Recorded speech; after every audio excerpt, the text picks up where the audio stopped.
9:46, ya estamos de regreso en tu conexión matinal y queremos seguir conversando de temas que nos importan, ¿cierto? Que nos competen a todos, porque justamente lo hablábamos con Karim Bujatla hace algunos minutos.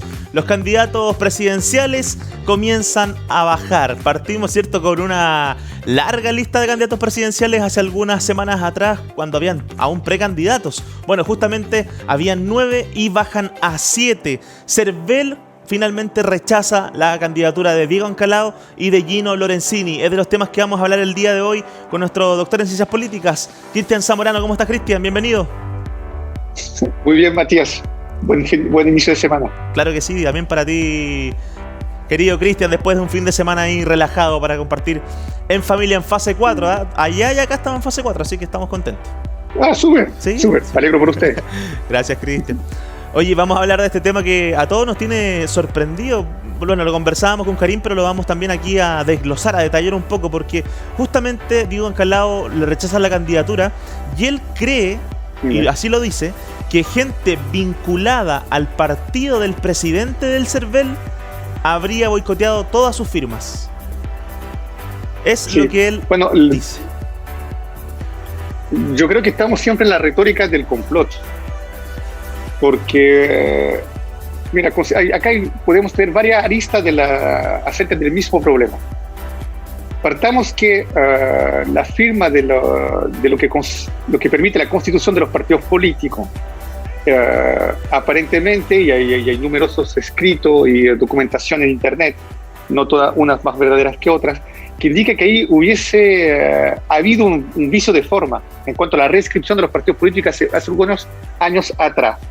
Y eso hubiese involucrado al presidente del Cervel. En realidad, para muchos, hoy en día, la existencia de los partidos políticos podría estar puesta en tela de juicio, ya que toda la formalidad para poder inscribirlo en el Cervel no ha sido respetada de manera correcta a la letra. Y ahí hubiese habido una implicación por parte del señor Santa María, me parece que se llama la persona encargada del Cervel. Ese es un polémico, es un hecho y quizás habría que investigarlo, pero siempre con el formalismo requerido y para que dé una cierta seriedad a aquello. Ese es un hecho. Pero yo creo que, segundo hecho, tomemos la argumentación del señor Ancalao, que dice que acá es casi una maniobra política en contra de él. Claro. Yo a eso estamos siempre en la teoría del complot, hay poderes ocultos, hay redes, hay movimiento en la oscuridad que uno no percibe muy bien. Lo que yo digo acá es contrapongamos a aquello el desempeño esta última semana de la lista del pueblo. Y lo que nos deja pensar el desempeño últimamente de la lista del pueblo es que todas las truculencias que se criticaba, que se apuntaba del dedo, del cual eran protagonistas el mundo político, poco a poco y en un tiempo muy reducido, están apareciendo en el caso de la actividad política de la lista del pueblo. Y yo creo que este episodio más que concerne el señor Ancalao viene absolutamente a conformar, a finalizar y quizás hacer un nuevo episodio de una seguidilla de eventos que nos demuestran que, al fin y al cabo, la lista del pueblo se parece mucho a los políticos y quizás no es ni más ni menos que una cierta parte de nuestra idiosincrasia. No sé, lo había mencionado hace un tiempo atrás, no sé si lo recuerdas. Sí. Acerca de esa cosa que quería mostrar, que estaban los pobres, entre comillas, sin denigrar a nadie. Por un lado, los buenos pobres, porque los pobres son buenos, el proletario es bueno, y los malos políticos y los malos con gente con plata o el mal empresariado. Estábamos siguiendo esa dicotomía. Sí. Yo digo, no, acá tenemos claro que no es así. Y yo, ¿te acuerdas que te había tomado un ejemplo? Había citado un autor, que muchos lo retoman y nadie lo lee, que es Bertolt Brecht. Bertolt Brecht, que indica en sus obras que el pobre, el proletario, no es bueno por esencia. Es decir, es una persona que también tiene vicios y puede ser malintencionada. Eso de un punto de vista artístico, y de un punto de vista más objetivo, recuerde que había tomado el ejemplo de cuando son las fiestas patrias, aumenta el precio de la carne, cuando es la Semana Santa. Entonces hay una idiosincrasia que tiende a, esa misma idiosincrasia llega al poder, también tiende a comportarse como los otros políticos. Al fin y al cabo hacemos todo parte del mismo barco. Exacto. Entonces yo creo que acá, para mí, y esto involucra simplemente mi opinión, lo que está sucediendo con la lista del pueblo, lo que está sucediendo con estas firmas, es, yo creo, ni más ni menos que un reflejo de los diferentes episodios que ha conocido esa lista desde hace un poco tiempo de hoy día hacia atrás. Exacto, sí. Comparto contigo, Cristian, y también comparto y preguntarte, ¿por qué siempre se la sacan con lo mismo? Diego Encalado dice, no tenía conocimiento del proceso de recolección de firmas. Como que cuando les pasa algo, cuando se topan con algo, cierto, que no les permite avanzar, en este caso a Diego ya se le bajó de su candidatura, dicen, no, yo no tenía conocimiento, no, me enteré por la prensa, escuchaba una vez, no, yo no tenía nada que ver, usaron mi nombre, usaron mi firma. ¿Es realmente que no sepan, o ellos siendo por la punta de esa pirámide, ¿cierto?, de su campaña, por decir así? Obviamente trabaja con un equipo, imagino, bastante grande a su alrededor, pero él, que es el candidato presidencial, ¿sabe qué está pasando hacia abajo? ¿O puede mover los hilos sin que él sepa? Mira, hay dos cosas. Yo creo que estamos en un recurso discursivo. Un recurso discursivo en el sentido que es muy fácil, es como cuando existe esa técnica, yo no la aplico, pero cuando dicen que cuando se te pillan engañando a tu pareja, tú lo que debes hacer en primer lugar es negar. Claro. Muy buen consejo, pero sí, verdad. A que sea verdad o mentira, tú tienes que negar. Pero al fin y al cabo, la mentira tiene patas cortas, te van siempre a pillar. Yo creo que en política siempre exactamente lo mismo. O echas la culpa a tu antecesor de una situación. Nosotros hemos heredado de aquello, y eso lo puedes verificar a lo largo de la historia. Entonces no es nuestra culpa 100%. Estamos acá para mejorar el error de nuestro equipo anterior, a pesar que sea tu culpa. Y la otra parte es, en un primer tiempo, negar. Y tú ves que las negaciones poco a poco se van diluyendo. Está siempre ese dicho ya en lugar común, miente y algo queda. Claro. Yo no soy muy adepto de aquello, yo soy más bien del hecho que cuando, de un punto de vista de discursivo, si te llega una dificultad como la que ellos están enfrentando actualmente a la lista del pueblo, es mejor en un primer tiempo negar. ¿Para qué? Para ganar tiempo justamente y armar luego otro discurso adaptándose a ese primer freno que uno puso ahí de un punto de vista mediático. Pero yo creo que, como te digo, viene de una seguidilla de malas decisiones y malas noticias en relación con lo del pueblo, con la lista del pueblo. Yo creo que esta no va a funcionar muy bien y sobre todo que va a dar lugar a una investigación por parte de los medios que empezaron en buen chileno a agarrarle mal a la lista del pueblo, claro. Porque no olvides que venía con un cierto modus operandi altanero en relación con los políticos, a la institución de los medios de comunicación que eran todos vendidos, claro. Que eran todos corruptos.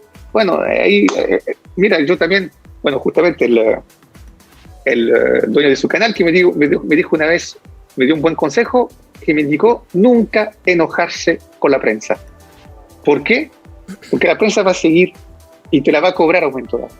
Y yo creo que la lista del pueblo hoy en día, para muchos medios de comunicación, es identificado como un enemigo en base a un cierto discurso que tuvieron en su contra hace tiempo atrás. Y yo creo que le van a pasar la factura en base a aquello. Y es eso básicamente, yo creo que el hecho de negar para justamente ganar tiempo en el discurso y establecer un relato que permita mitigar los daños en cuanto a imagen y lo que lo relaciona con esta lista, que en realidad es hoy en día casi un partido político.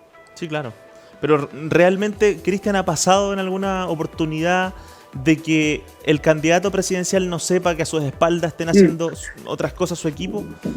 Eso... Mira, justamente, más allá de la técnica discursiva, más allá de lo que concierne a la contingencia, tienes razón, no te respondí sobre ese punto, es que yo le pediría como ciudadano, y no creo que es pedir mucho, si el presidente de un partido, si la persona que encarna la opción presidencial de un partido o de un movimiento político, yo le pediría a esa persona que sepa perfectamente a quién representa. Exacto. Si no sabe lo que pasa en el interior de su partido, ¿cómo yo le voy a pedir como ciudadano chileno que le llegue a la presidencia? Voy a votar por él si no sabe ni lo que se pasa al interior de su partido. ¿Cómo va a saber lo que pasa a nivel del país? Entonces, por ende, lo que yo tiendo a pensar es que el que llega a ser número uno de un movimiento, número uno de un partido político, es porque conoce perfectamente la mecánica al interior del grupo que representa. Por ende, para mí ese argumento se cae por sí solo. De la misma manera que pasó con la señora Bachelet, la presidente Bachelet hace unos tiempos atrás, cuando dijo que se enteró por la prensa, cuando indicaba que no sabía por lo de su hijo. Quizás ahí también, cuando tú honras ese cargo, el asunto va más allá de saber, de justamente tener la información si sabías o no.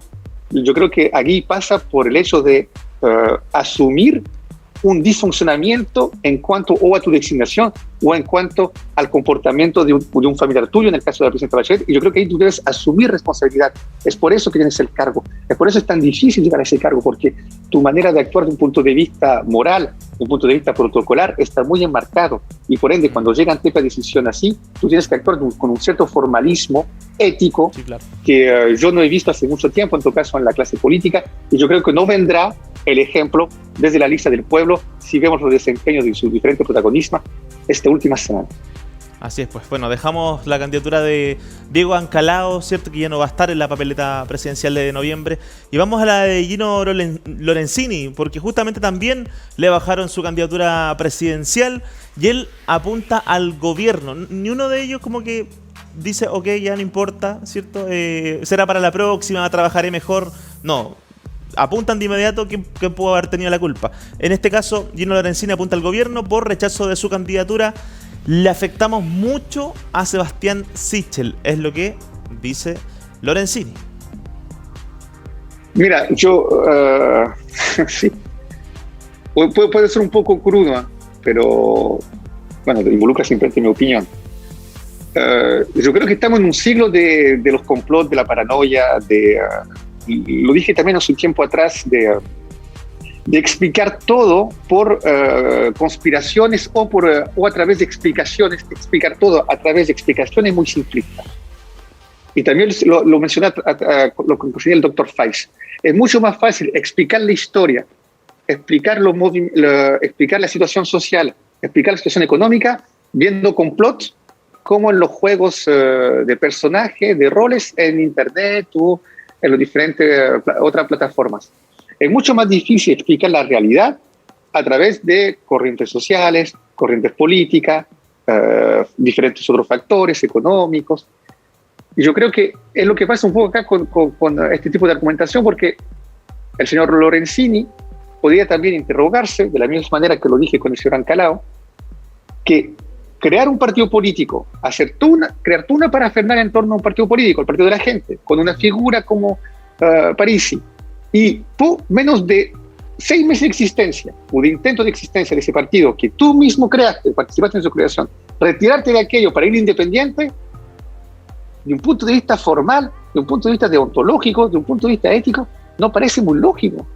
Tú creas un partido, por ende, uno tendría que suponer que tú vas a participar en ese partido, pero porque tienes un problema con el cupo para ser presidente, te vas de ese partido. ¿Qué interviene acá? La ley del díscolo. ¿Y qué dice la ley del díscolo? Tú tienes que tener un año fuera de la militancia del partido que tú pertenecías anteriormente para poder ser declarado independiente. Me parecería lógico que el señor Lorenzini, creando un partido político, se haya inscrito en ese mismo partido político que él estaba en realidad creando con otras personas. Claro. Y por ende, llegó el CERVEL y dijo, no, usted no puede ir de independiente porque ya pertenece a un grupo. Por ende, debe seguir los diferentes estatus de su partido político y como ellos van a decidir un candidato a presidente. Y en este caso fue el señor Parisi. Me parece esa relación esa explicación más plausible o tiene un cierto peso de racionalidad que decir que se me echó la moneda para defender Sichel, es un complot contra mi contra, atención, acá estamos todos vigilados y todo eso. Y yo digo, acá eso para mí no me parece muy serio ni responsable por parte de alguien que se quiere declarar como personaje político. Yo creo que lo más sabio era decir, no se pudo, claro, otro tipo de explicación, y quizás alinearse detrás del candidato de su propio partido que él ha creado, que lo quiera o no. Exacto. Sí, bueno, y justamente cuando está partiendo su, no sé si, entre comillas, carrera política, si tiene en el día de mañana afán de seguir, ¿cierto?, como candidato de otras cosas. Recordar que también él intentó estar en la constituyente. O sea, sí o sí, por algún camino, algún sector, está intentando entrar, ¿cierto?, al juego para poder ahí representar a su nicho, a las personas con las cuales lo siguen desde hace un tiempo por felices y forrados. Pero claramente, yo creo también comparto contigo, Cristian, de que hubiese dicho no se pudo. Tranquilamente, no, en vez de. Y incluso no se queda ahí. Sigo viendo acá la información que se revela hace algunas horas y dice que voy a ir a tribunales internacionales. esto no le va a salir gratis al Estado. Dice que hay una situación de corrupción enorme y creo yo que el hecho de competir va a empezar toda la verdad y va a permitir que los chilenos tengan la opción de no votar por un partido, dice.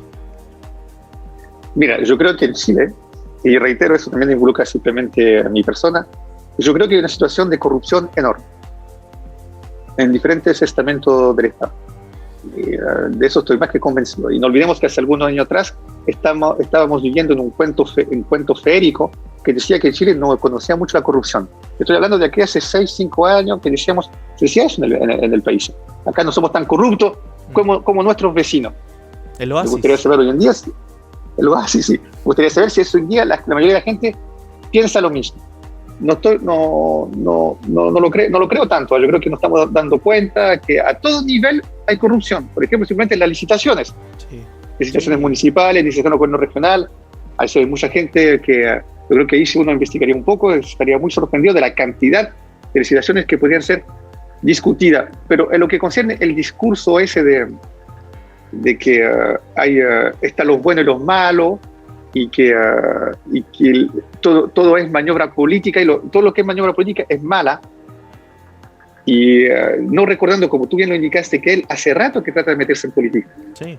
Falló la convencional. Entonces, acá tenemos el mismo caso acá en Antofagasta.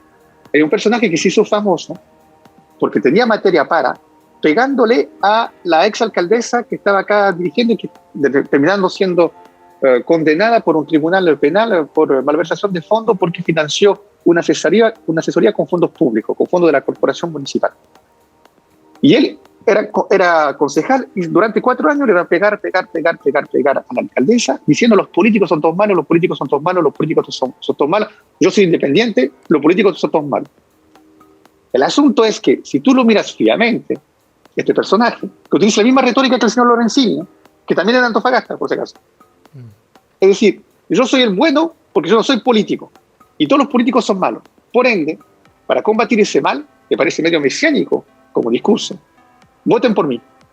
La única cosa es que si tú no lo miras fríamente, él se inscribió en un partido de derecha, Evópoli, para ser candidato a concejal y salir concejal. Eso ya es político. Luego, siendo concejal de Evópoli, durante toda su campaña, que lo va a hacer esencialmente a través de redes sociales, va a utilizar todo un discurso que va a ir hacia el segmento que está disconforme con la clase política, empleando justamente un vocabulario, una retórica, ejes discursivos más cercano a la izquierda. Eso también es una maniobra política. Uh-huh. Y luego, cuando llega al Consejo Municipal, cuando gana el municipio, utiliza siempre la misma retórica que todos los medios de comunicaciones, todos los concejales están en su contra y son políticos porque están en contra de él y lo atacan. Eso también, si tú utilizas ese argumento al revés, también es muy político siempre posicionarse como víctima. Que quiero indicar acá, el señor Lorenzini hace exactamente lo mismo. Feliz y Forrado, de algún modo no es que estaba al filo de la ley, pero igual a un momento dado divulgó información que era absolutamente discutible. Su modus operandi también era discutible. Hubieron casos relacionados con esa actividad que también eran absolutamente puestos en tela de juicio por numerosos medios de comunicación.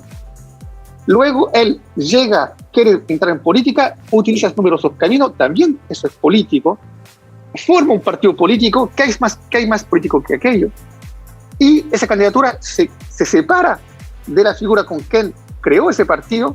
Siempre sucede eso en política, y lo único que encuentra como argumento a decir cuando se le rechaza su candidatura es: no, acá hay mano negra y acá los políticos, yo no soy tanto de este mundo político, nosotros vamos a hacer entender nuestra voz. ¿Qué quiero indicar acá con el caso de Antofagasta y con el señor Lorenzini? Que no se puede combatir o hacer política sin justamente ser político. Y de hecho, desde los griegos indican que el hombre es un animal político. No existe una manera de hacer política sin ser político. Eso es ciencia ficción y es una falacia indicar aquello. Por ende, todos los que participan en política son políticos. Lo que yo digo acá es que no hay ni vieja ni nueva política. Hay buenos políticos como malos políticos. Claro. Hay gente que hace política por vocación o porque básicamente quiere mejorar su entorno. Porque es eso. La política, por definición, no puede ser individual. Claro. Si yo soy un ser político, es porque justamente me relaciono con mi entorno. Si tú vives solo, eres un ermitaño. Ahí no hay nada de político. El hombre es un animal social porque tiene otros pares. La política vale a través de aquello. Por eso, si yo hago política y que lo hago para otros, eso para mí es buena política y es la esencia misma de lo político. Si yo hago política para generar recursos para mí, posicionar los míos, tener más poder y generar más recursos, bueno, yo creo que muchos hacen política por aquello. Sí. Pero para mí esa es la que lleva a una situación de colapso. Y yo creo que muchos de los que se dicen buenos que entraron en política porque estamos saturados, queremos cambiar, somos los buenos, autocalificarse de bueno además, que me parece muy pretencioso. Para mí eso, muchos de aquellos están haciendo política por la misma razón que los otros de antes que tanto critican. Y cuando tú tomas ese discurso de victimización absoluta, de ser víctima de un complot, a mí siempre me huele mal, de algún modo, porque, como lo dijo un escritor norteamericano, lo propio de la traición y del complot es que nunca se sabe que es una traición o un complot, si se logra. Si yo te traiciono y tú no te das cuenta que te traicioné, la traición no va a existir. No sé si me entiendes. Si yo hago un complot en tu contra, tú nunca vas a saber que es un complot porque este va a lograr su meta y por ende no te vas a dar ni cuenta que fue un complot. Entonces, indicar de entrada que un complot tiene algo de caricatura, es como una caricatura y es un recurso discursivo que hoy en día, reitero, está muy en boga.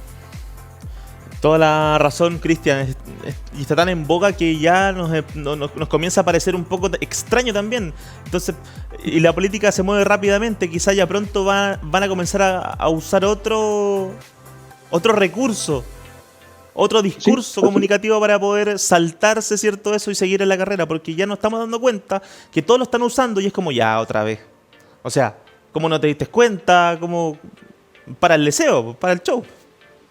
Yo creo que ya está muy en boga el discurso populista. Sí. En realidad el populismo tiene diferentes definiciones y el populismo no tiene una carga ideológica. Por ejemplo, cuando dice este es un discurso comunista, bueno, el comunismo tiene dogma, que tú puedes definir. La relación que tiene con el derecho de propiedad, diferentes otros aspectos con la religión y todo eso. Cuando dice este es un discurso fascista, también lo puedes fácilmente definir porque tiene una carga ideológica. Claro. Un discurso populista, ¿qué es un discurso populista? Puede ser de izquierda, puede ser de derecha, no tiene una carga ideológica, no sé si me hago entender más. Sí, claro. Entonces, ¿cómo podríamos definir el populismo? El populismo es la relación entre el gobernante, el que gobierna o el que está en el poder, o que está en un cargo, la relación que tiene este personaje directamente con el pueblo, con el llamado pueblo, claro, sin pasar por instituciones, ¿ya? Por ende, yo creo que esa orientación de discurso que va a tener mucho éxito, yo creo, y que ya tiene éxito, es decir, yo lo represento a ustedes y entiendo todo el mal que están, toda la dificultad que están viviendo y yo voy a representarlo a ustedes sin tener mucho cuenta de las diferentes instituciones o estructuras que nos separan ustedes de yo. No sé si me hago entender. Sí, claro. Por ende, los partidos políticos que son la estructura que sirve a aquello, hoy en día para muchos, si se aplica ese discurso, no tiene más utilidad. Y por ende, va a haber una relación directa entre el representante y los representados. Y eso va además a ser facilitado por las redes sociales. Entonces, yo soy ustedes, más allá del complot, va a ser, yo creo, el próximo eje comunicacional para muchos que van a querer subir como espuma en estos próximos meses, donde sin duda van a haber muchas discusiones políticas y dificultades y van a querer aparecer como las personas providenciales en este momento. Así es. Bueno, hay que estar muy atento a lo que pasa en estos meses que van quedando, Cristian. ¿Cómo se van a mover, cierto, dentro también de las ciudades, de las poblaciones, de los sectores? ¿Vamos a ver realmente a un Sebastián Sichel en una población donde sabemos que quizás si se mete no lo van a querer mucho? ¿Vamos a ver también al contrario a un, por ejemplo, a Gabriel Boric en una comuna donde sabemos que tampoco lo quieren mucho? Hay que ver todo eso, hay que ver realmente si van a llegar a esos sectores o no.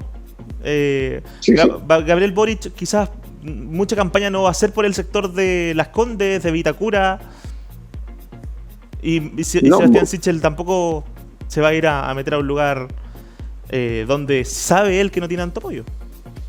Mira, es una buena pregunta porque también es otra característica de lo que está sucediendo últimamente con la clase política. Esa confrontación, esas funas que se multiplican con los numerosos actores políticos en diferentes lugares. Sí. Y eso nació con el estallido y siguió con el COVID y hoy en día está casi institucionalizado, entre comillas, porque sucede frecuentemente.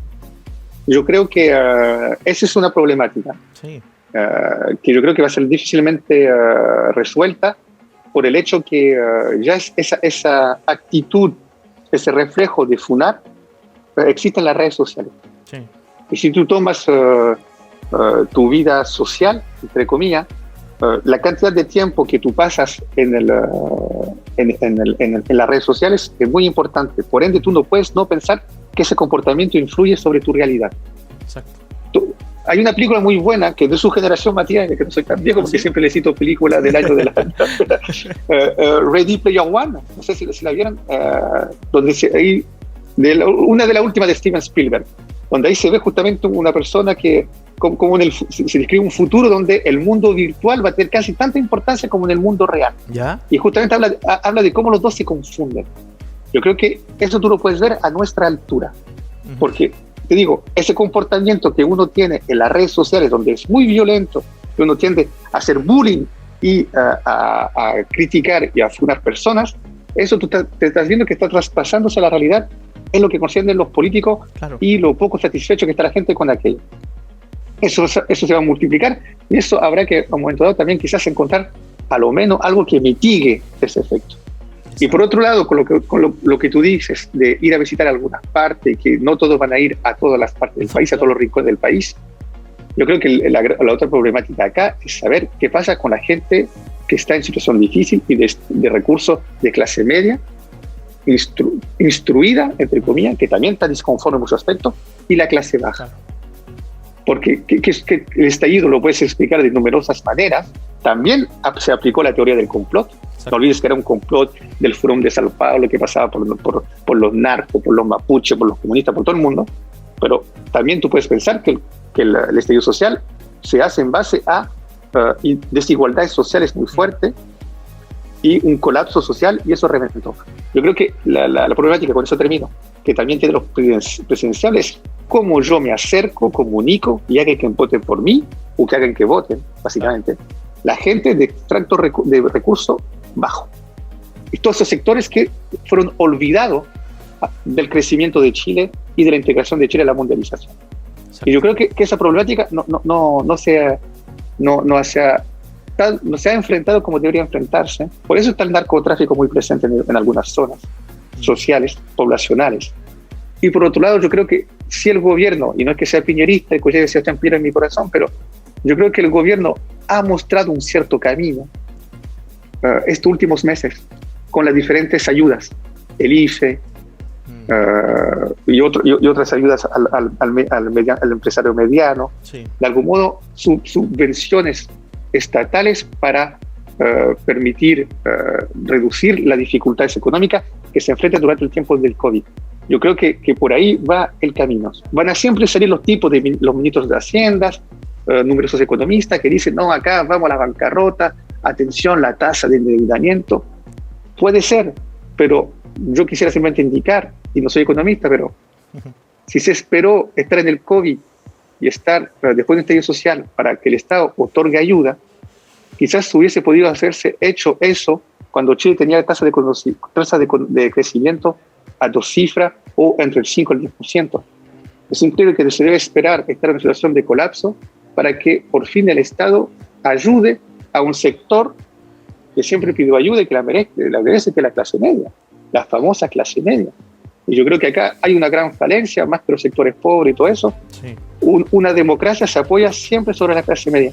Todas las democracias desarrolladas se apoyan sobre clase media. Hay una clase media en Alemania, hay una clase media en Francia. España tuvo que crear una clase media para poder fortalecer su democracia. En Chile tú puedes observar que no hay una clase media claramente establecida. Total, sí. Yo creo que estos aportes subvencionales relajaron un poco el ambiente social y mostraron que nos podemos dirigir hacia un Estado benefactor sin que ponga en riesgo la economía totalmente, porque mientras el precio del cobre, y ahí me hago responsable porque muchos pueden decirme que no es verdad, pero mientras tengamos cobre, el peso del cobre esté a altura bastante alta, yo creo que, o bastante interesante, perdón, yo creo que el Estado puede todavía aportar mucho más al ciudadano promedio, y yo creo que es eso lo que caracteriza un poco Chile comparado a otros países, que hay un Estado fuerte, o a lo menos la historia de Chile ha creado un rol bastante importante al Estado, a pesar de la Constitución de 1980 que tanto hemos criticado y que actualmente está en curso de reforma. Claro que sí. Bueno, harto de qué conversar todavía, Cristian, bastante. Tenemos algunos meses de aquí a la papeleta de noviembre, ¿cierto? Cuando nos toque elegir el presidente. El último tema en estos últimos minutos que me gustaría también comentar rápidamente, Cristian, es que el senador Alejandro Guiller renuncia al PRO y explicita, y dice, ¿cierto?, que va a apoyar definitivamente a Proboste. También se ve un poco afectada la candidatura de Marco Enrique Ominami con estas bajas de apoyo de autoridades de su sector. Mira, él dijo dos cosas. No, Marco Enrique Ominami es increíble. Él dijo dos cosas. La primera indicó que si la participación en las primarias de los partidos de la exconcertación no hubiese sido tan baja, él no se hubiese presentado. Dice eso por un lado. Porque fueron 150.000 personas a votar por la Democracia Cristiana, por el Partido Socialista y por Partido Radical. Entonces, como fue muy poca, él cree que esa opción no es válida. Y de ahí salió ganadora la señora Proboste. Y por otro lado dijo, la izquierda, la centroizquierda, la exiliada progresista, si quieren triunfar, deben ir todos unidos. Pero él se presenta siendo una opción más. Claro. Y yo creo que hay una contradicción en el discurso. Vamos todos unidos, pero yo me presento igual. se podría discutir. Yo creo que la reacción de Guille tiene algo personal, y lo puedo hablar con cierto conocimiento de causa, ya que es el senador de la región en la cual yo vivo, el senador de la región de Antofagasta. Sí. Alejandro Guille empezó su carrera política porque ya se venía esa tónica del independiente, de la persona que no es mala porque no hace parte de la política. Él venía del mundo de la tele, con una tasa de conocimiento muy alta. Exacto. Y sale electo en Antofagasta arrasando, porque él no era político. Yo vengo, soy un presentador de tele, soy un animador de tele, periodista, yo critico todo, analizo, soy inteligente, y se presenta, se gana, arrasa y se transforma en senador. Uh-huh. Y luego va a ser presidenciable y va a llegar hasta la segunda vuelta. En Antofagasta muchos lo criticaron porque nunca lo vieron estos 8 años. Y de hecho no estaba tan segura su reelección acá como senador. Fue por el Partido Radical. En esta pasada, como el Partido Radical llega a otra persona que quiere ir acá en la región, que es más activa en la región, que se llama Francisco Hernando, él se va al PRO. ¿Pero por qué se va al PRO? Porque iban a darle un cupo como candidato a senador. ¿Viste cómo el que no era político en 8 años se transforma en jugareta, también participa en jugaretas políticas, como todos? Claro. Él llega a ser, se inscribe en el PRO para ser candidato a senador para el PRO, para la región de Antofagasta, y Marco Enrique Ominami se beneficia de la decisión de la Corte, se beneficia de la decisión que le permite poder volver a postular. Y él declara, Marco Enrique Ominami, yo quiero ser presidente de la República. Y yendo en el sentido contrario de los partidos de cual él había firmado un pacto, que eran los partidos que hacían las primarias, de la cual salió ganadora Proboste. ¿Qué hicieron los partidos de esa coalición? Dijeron, espera, si Marco Enrique Ominami va a la presidencial, lo que nos perjudica, nosotros bajamos todos los candidatos que él propone de la lista de nuestra coalición. Y en Antofagasta, en esa lista, iba el señor Guille, y lo bajaron. Y Alejandro Guille, ex presidenciable, ex candidato que llegó a la segunda vuelta presidencial, se encontró sin partido y sin cupo para poder postularse de nuevo como senador. Entonces, ¿qué hace él? Se cae por culpa de Marco Enrique Ominami, la ambición de Marco Enrique Ominami. ¿Y qué hace? Bueno, pocos días después dice, yo me retiro del PRO. No se quedó ni 6 meses ni 3 meses en el PRO. Yo me retiro del PRO porque no me dieron del cubo. Hay otra palabra para definirlo mejor en chileno. Me fastidiaron. Me retiro del partido y apoyo a Proboste, la que va en contra de Alejandro, en contra de Marco Enrique Ominami. Claro. Acá, ¿cuál es la conclusión de la historia? Las convicciones y los apoyos de los políticos básicamente se limitan a los beneficios que le puede otorgar una cierta participación en un movimiento. Yo creo que la ambición de Alejandro Guillet, las convicciones de Alejandro Guillet tienen los límites de su ambición y del otorgamiento de alguna facilidad para poder hacer cumplir esa ambición. Yo creo que eso tampoco nos habla muy bien de las maniobras y de las diferentes ¿cómo decir?, acciones que hay en relación a ese candidato o ex candidato, y simplemente te da la prueba relacionando con el punto anterior, que si bien tú dices que los políticos, cuando un candidato dice los políticos son malos, yo soy el bueno, espera simplemente un par de meses, un par de años, y vas a ver que la manera de hacer política también lo va a contaminar a él. Y para mí Alejandro Guillet es la prueba de aquello. 8 años en el mundo de la política como senador, yo creo que por el momento no ha dejado una gran huella, y eso que venía con una carga que iba a renovar esto, que iba a mejorar, que iba a ser bueno, que era muy importante, y yo creo que eso no ha sucedido como tal. De hecho, no ha sucedido como tal, a tal punto que hoy día se encuentra sin partido y sin candidatura a un club. Exacto. Bueno, no solo Guillermo, lo hemos visto haciendo mucho durante tanto tiempo. Así que vamos a estar ahí atentos y conversando de este tema, Cristian, en las próximas semanas. A ver, que van a pasar hartas cosas todavía de aquí a estos. ¿Cuántos meses estamos ya? Comenzamos septiembre, octubre, noviembre. 2 meses y se comienza a cortar esta carrera presidencial, Cristian. Va a estar muy interesante todo lo que va a pasar aquí en adelante. Así que, amigo, te mando un abrazo y te doy las gracias por estar con nosotros. No, fue un gusto. Gracias. Siempre un gusto partir la semana hablando de esto. Un abrazo, Cristian. Que estés bien. Un abrazo. Pues. Chau, chau.